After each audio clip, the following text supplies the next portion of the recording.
What if I told you that America once bought half a continent for less than a used car cost today? That we claimed islands because they were covered in bird droppings? That one territory was acquired through a breakfast rebellion that lasted 74 days? You know the big story. America grew from 13 colonies to 50 states. But the details of how we actually got all this land, those are delightfully weird. Some purchases made sense. Others involved midnight negotiations, suspicious revolutions, and diplomatic transactions that would make modern real estate agents weep with envy. Tonight, we're walking through every major land acquisition in American history, not just the famous ones like Louisiana or Alaska, the strange ones too.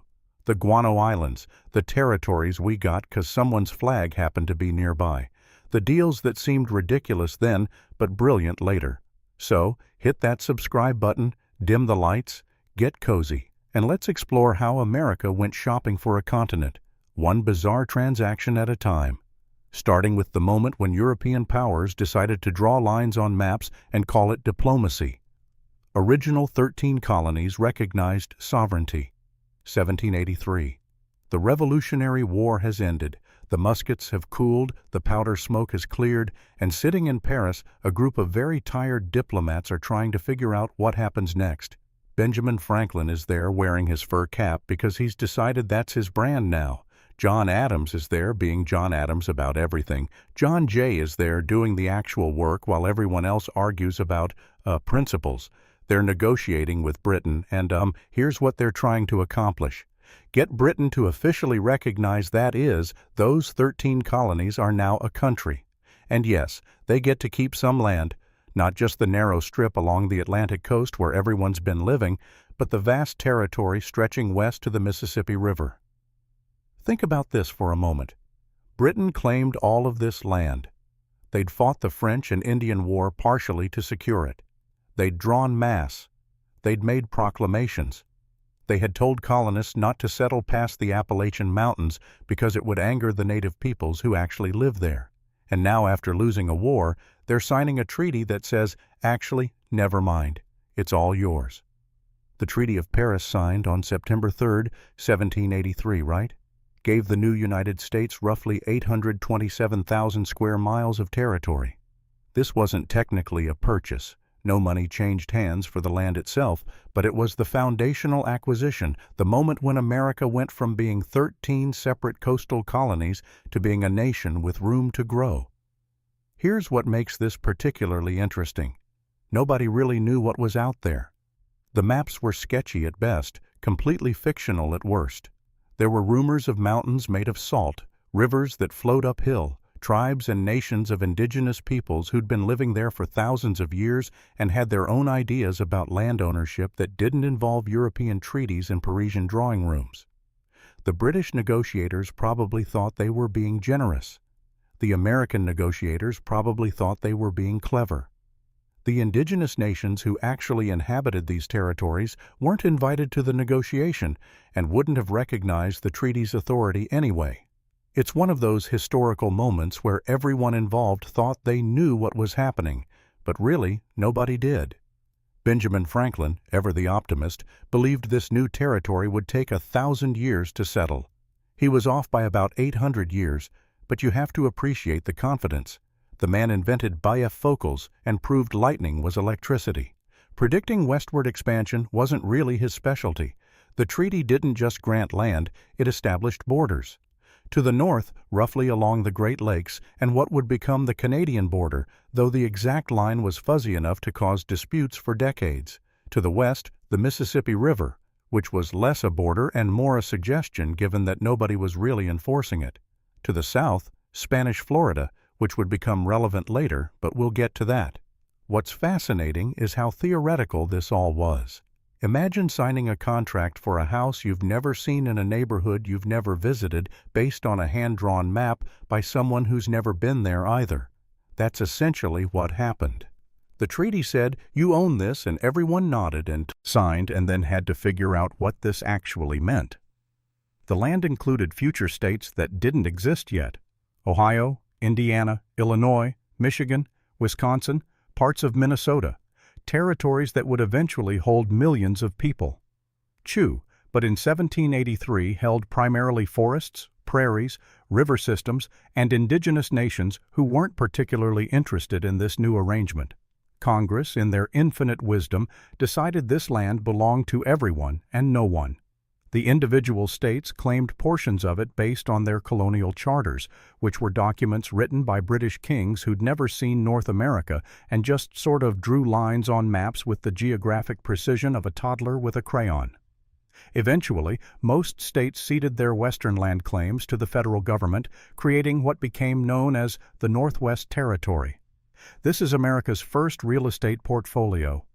Not purchased with money, but won through war and negotiation. Not empty land waiting to be settled, but home to the Shawnee, Miami, Delaware, Wyandotte, Ottawa, Troy, and many other nations who would spend the next century fighting to keep their homelands. The Treaty of Paris didn't create peace. It created a new set of conflicts. Settlers pushed west. Indigenous nations pushed back. The new government tried to manage this expansion through treaties and land ordinances with varying degrees of success, by which I mean very little success. But in 1783, standing in Paris, signing papers with quill pens and wax seals, the diplomats probably felt pretty good about themselves. They'd secured independence. They'd gained territory. They'd created the foundation for a continental nation. They'd also set in motion a pattern that would repeat throughout American history. Acquire land first, figure out the consequences later.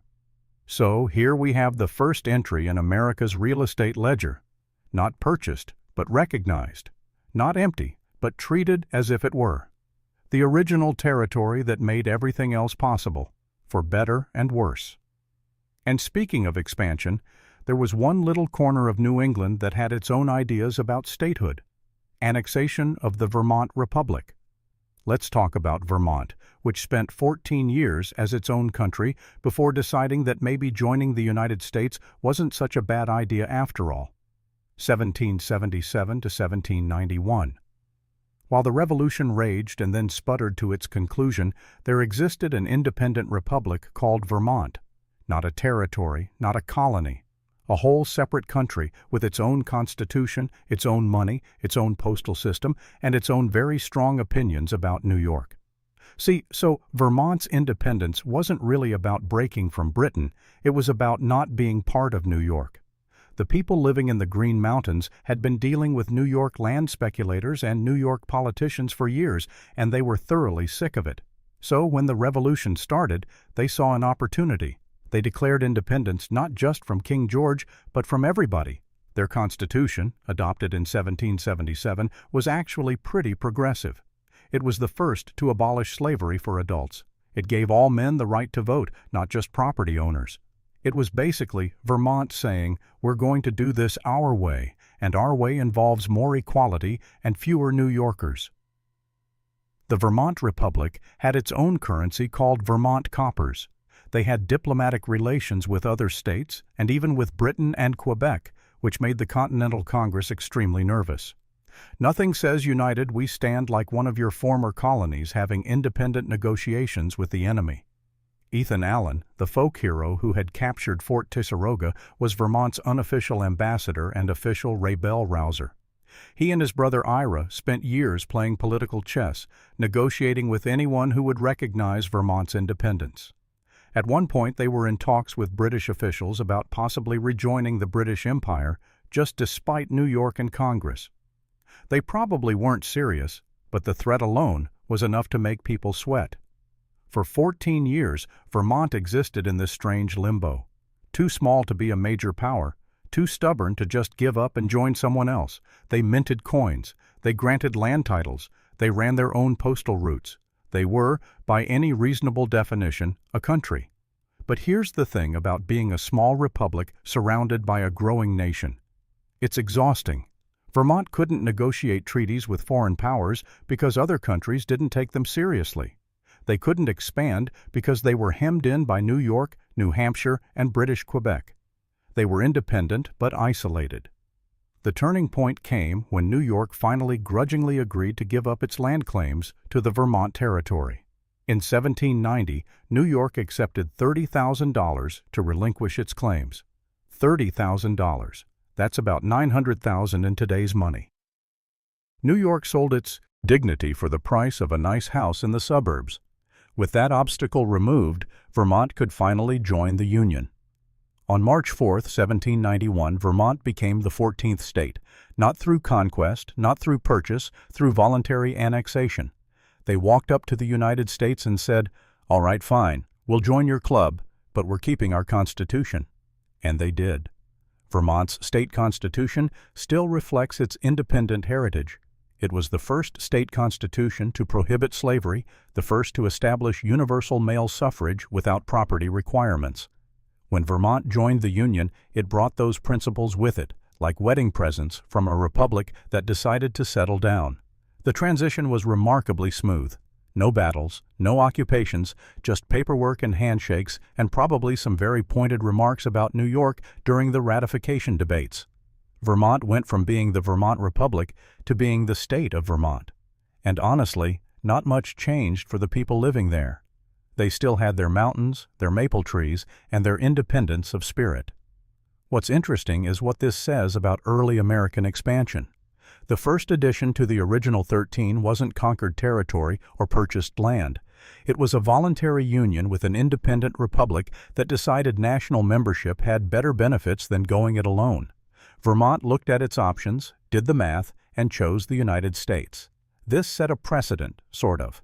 The idea that territories could join willingly, bringing their own political cultures and constitutions rather than being absorbed as blank slates. Though honestly, Vermont was pretty unique. Most future acquisitions wouldn't be nearly as polite. The Green Mountain Boys, those revolutionary fighters who'd captured forts and harassed the British, became Vermont citizens and then American citizens without changing their attitude one bit. They've been independent thinkers as colonists, as Republicans, and as Americans. Geography might change, but stubbornness is forever. So here we have acquisition number 2. One independent republic joining peacefully, bringing universal male suffrage and strong opinions about New York as its doughy. But if Vermont's addition was polite and voluntary, the next acquisition was anything but small. Louisiana Purchase from France, 1803. Thomas Jefferson is president. Obsessively measuring things and worrying about whether America has enough room to grow. His answer to that last question is always no. We need more land. Which is interesting coming from a man who owned thousands of acres in Virginia. France owns Louisiana. Not the state, the entire middle of the continent. A massive territory stretching from New Orleans to Montana, from the Mississippi River to the Rocky Mountains, 987 square miles of land that France acquired from Spain in a secret treaty, governed barely at all, and was now thinking about selling because Napoleon had dreams of European conquest and needed cash. Jefferson wanted New Orleans, just New Orleans. The city controlled access to the Mississippi River, and Western farmers needed that river to ship their goods to market. If France controlled New Orleans, they controlled Western trade. This was unacceptable to Jefferson, who sent envoys to Paris with instructions to buy New Orleans and maybe West Florida if possible. He authorized them to spend up to $10 million. James Monroe and Robert Livingston arrived in Paris in April 1803, prepared to negotiate for a city. What they got instead was an offer for a continent. Napoleon's foreign minister, Talland, asked them a question. What would you give for the whole territory? The American diplomats probably blinked several times, checked if they'd heard correctly, and tried to maintain diplomatic composure while internally screaming. Napoleon needed money for his European wars. He'd lost Haiti so he decided to sell all of it to America. For $15 million. $15 million for 827,000 square miles. That's about $18 per square mile. In modern terms, accounting for inflation, it's roughly $342 million, which is still an absolutely ridiculous bargain. Napoleon basically had a fire sale on half a continent. Monroe and Livingston had a problem. They weren't authorized to make this deal. Their instructions said to buy a city, maybe 2, not to double the size of the United States. But the offer was too good to refuse. And they knew if they waited for Jefferson's approval, Napoleon might change his mind. And so they signed the treaty on April 30, 1803, and hoped Jefferson wouldn't fire them. Back in Washington, Jefferson received the news and had a constitutional crisis. Nowhere in the Constitution did it say the president could purchase foreign territory. He'd spent years arguing for strict interpretation of the Constitution, and now he was being asked to do something the Constitution didn't explicitly allow. He considered proposing a constitutional amendment to authorize the purchase. Then someone pointed out that while they were debating constitutional theory, Napoleon might decide he wanted Louisiana back. So Jefferson, the strict constitutionalist, swallowed his principles and sent the treaty to the Senate. The Senate debated for months. Some argued it was unconstitutional. Others argued it was too expensive. Some claimed France didn't even have the right to sell it because they'd promised Spain they wouldn't. But ultimately the Senate ratified the treaty on October 20th, 1803. 24 voted yes, 7 voted no. The purchase added territory that would become 15 states: Louisiana, Arkansas, Missouri, Iowa, Nebraska, South Dakota, North Dakota, Montana, Wyoming, Minnesota, Kansas, Oklahoma, Colorado, and parts of New Mexico and Texas. It doubled the size of the country overnight. There was just one small problem. Nobody really knew what they'd bought. The borders were vague. The maps were incomplete. The treaty described the territory using the same boundaries that defined it when France originally owned it, which was before Spain owned it, which was before France got it back. The whole thing was legally murky and geographically speculative. Jefferson sent Meriwether Lewis and William Clark to explore it. Their instructions were to map the territory, find a water route to the Pacific, establish relations with indigenous nations, and document everything. They left in May 1804 and returned in September 1806, having discovered that there was no convenient water route to the Pacific and that the territory was even larger and more complex than anyone had imagined. The Louisiana Purchase is often taught as this brilliant diplomatic achievement, and in some ways it was. But it's worth remembering that this purchase involved land that was home to dozens of indigenous nations who had no say in the transaction. The Lakota, Cheyenne, Osage, Comanche, and many others lived there. They had their own systems of governance, their own relationships with the land. The purchase ignored all of that, treating inhabited territory as if it were an empty real estate parcel. Still, from the American perspective, it was transformative. It secured access to the Mississippi. It gave the young nation room to expand. It established a precedent for continental ambition. It showed that America could think big, even if nobody was entirely sure what big meant until Lewis and Clark got back with actual maps. And speaking of expansion, there was a small matter of some Spanish territory in Florida that some Americans decided they wanted. West Florida and the Florida Parishes, 1810. Spain owns Florida. All of Florida, East Florida, West Florida, the parts that are definitely Florida, and the parts that might be Louisiana, depending on who you ask and how generous you're feeling with maps. West Florida, in this context, refers to a strip of land along the Gulf Coast, running from New Orleans east to the Perito River. Today, it includes parts of Louisiana, Mississippi, Alabama, and a slice of Florida. In 1810, it was Spanish territory, lightly governed, sparsely populated, and looking increasingly tempting to Americans who lived nearby. The problem from the American perspective was that Spain was weak and distracted. The Napoleonic Wars had invaded Spain itself. The Spanish colonial administration in the Americas was stretched thin, and West Florida, sitting there between American territories, was just asking to be acquired. Or at least, that's how American settlers in the region saw it. President James Madison had been arguing that West Florida was actually included in the Louisiana Purchase. The logic went like this. France had owned it once before ceding it to Spain. So when France sold Louisiana, they were really selling everything they'd ever owned in the region, including things they no longer owned.